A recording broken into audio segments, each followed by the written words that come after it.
नमस्कार। हमारे समाज में हमारी आंखों के ठीक सामने एक अदृश्य बनावट है, एक ढांचा जो तय करता है कि कौन कहां खड़ा है। इसे ही कहते हैं सामाजिक स्तरीकरण। और आज हम समाज की इसी छिपी हुई सच्चाई को परत दर परत समझने की कोशिश करेंगे। कभी सोचा है कि ऐसा क्यों लगता है कि समाज अपने आप ही अलग अलग लेवल्स में बढ़ जाता है? ये सवाल सुनने में भले ही सीधा लगे, लेकिन इसका जवाब हमारे समाज की पूरी संरचना को खोल कर रख देता है। तो चलिए आज इसी सवाल की तह तक जाते हैं। किसी भी बड़ी चीज को समझने के लिए हमेशा उसकी बुनियाद से शुरू करना चाहिए। तो सबसे पहले ये समझते हैं कि आखिर इस शब्द सामाजिक स्तरीकरण का असली मतलब क्या है। देखिए, सामाजिक स्तरीकरण वो सिस्टम है जो समाज को अलग अलग परतों या स्ट्रैटा में बांटता है। इसे समझने का सबसे आसान तरीका है जमीन की चट्टानों के बारे में सोचना। जैसे धरती के नीचे पत्थर की अलग अलग परतें होती हैं, है ना, एक के ऊपर एक।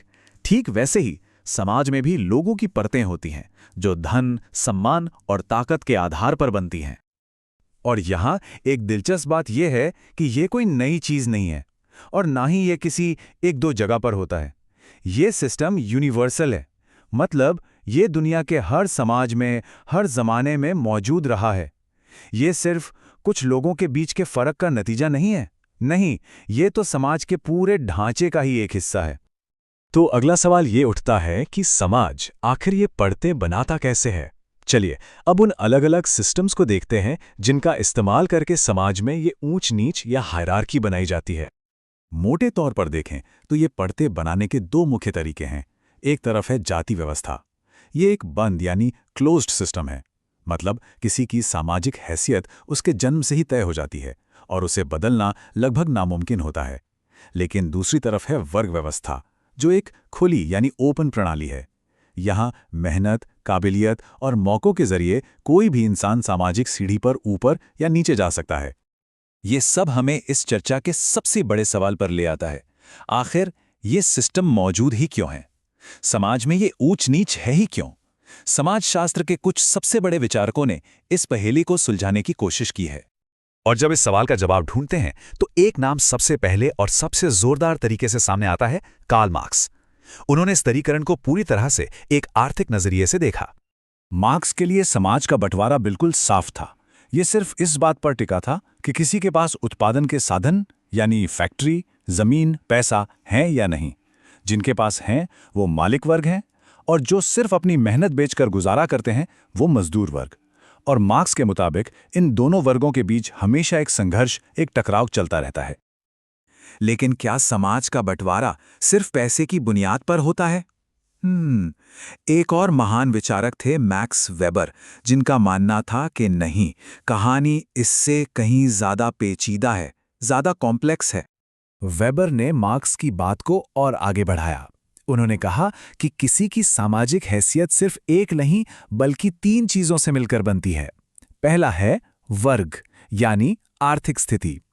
दूसरा है प्रस्थिति यानी समाज में मान सम्मान या इज्जत। और तीसरा है शक्ति यानी दूसरों को प्रभावित करने और अपनी बात मनवाने की काबिलियत। तो अब अगर हम इन दोनों विचारकों के नजरिए को देखें तो फर्क बिल्कुल साफ हो जाता है। जहां मार्क्स का पूरा जोर सिर्फ एक चीज पर था, आर्थिक वर्ग, वहीं वेबर ने एक ज्यादा गहरी और मल्टी डायमेंशनल तस्वीर पेश की जिसमें वर्ग, सम्मान और शक्ति तीनों की अपनी अपनी अहमियत है। ओके, तो अब तक हमने परिभाषा, सिस्टम और सिद्धांत ये सब समझ लिया, लेकिन असल दुनिया में इन सब का मतलब क्या है? लोगों की जिंदगी पर इसका क्या असर पड़ता है? चलिए अब इसके परिणामों पर, इसके कॉन्सिक्वेंसेस पर नजर डालते हैं। इस स्तरीकरण को देखने के दो मुख्य नजरिए हैं। एक तरफ प्रकार्यवादी दृष्टिकोण है जो कहता है कि यह सिस्टम समाज के लिए जरूरी है। ये लोगों को मेहनत करने और समाज में जरूरी भूमिकाएं निभाने के लिए मोटिवेट करता है। वहीं दूसरी तरफ संघर्ष दृष्टिकोण इसकी भारी कीमत की ओर इशारा करता है कि यही सिस्टम समाज में गहरी असमानता, तनाव और टकराव को भी जन्म देता है। तो पूरी बात का निचोड़ क्या है? निचोड़ यह है कि सामाजिक स्तरीकरण सिर्फ किताबों में पढ़ने वाला कोई कॉन्सेप्ट नहीं है। ये एक जीती जागती हकीकत है। यही वो चीज है जो तय करती है कि किसे क्या मौके मिलेंगे, लोगों की पहचान कैसे बनेगी और समाज में टकराव क्यों पैदा होते हैं। तो इस पूरी बातचीत को एक आखिरी सवाल के साथ खत्म करते हैं। जरा सोचिए, क्या एक ऐसा समाज बनाना सच में मुमकिन है जिसमें कोई परतें ही ना हो, कोई ऊंच नीच, कोई हायरार्की ही ना हो? ये एक ऐसा सवाल है जो हमें सामाजिक बनावट की बुनियाद और भविष्य की संभावनाओं के बारे में सोचने पर मजबूर कर देता है।